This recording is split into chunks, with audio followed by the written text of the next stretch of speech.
first book. So maybe you can start off by telling us, how did it come about? So the book has been a project on my mind for I think the last 3-4 years, and it's inspired by my father.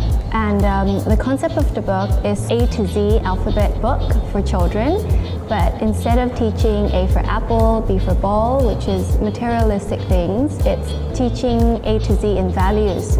So we always talked about it, and he was, always on it, that, children need this, and please write a book about it.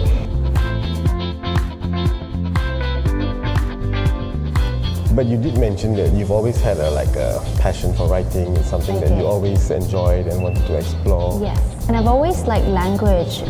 In our household, we were brought up as multilinguals, and my parents always encouraged us to learn. So from a very young age, I felt very intrigued with learning language. And English, I think because I went to university and that was the main medium that I was taught in, I was able to practice that skill. I don't think I'm the best writer, but with this book I hope that it could give me a little bit of encouragement to continue on whether or not this could be a calling. And what's the process been like? Putting the book together?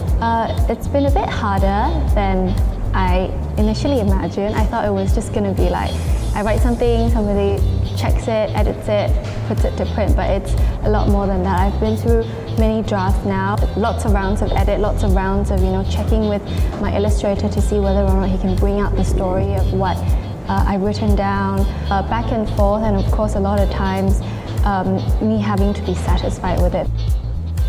I think one of the hardest things about writing is that you put yourself out there. Yes. Because writing is very personal and so on. It is. And so how much of you is actually reflected in the book?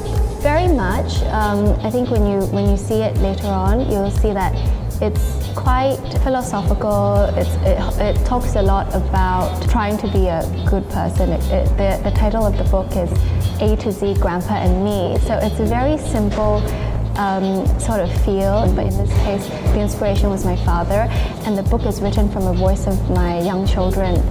So what advice do you have for anyone who wants to pursue something that they have been talking about for a while? Just go for it.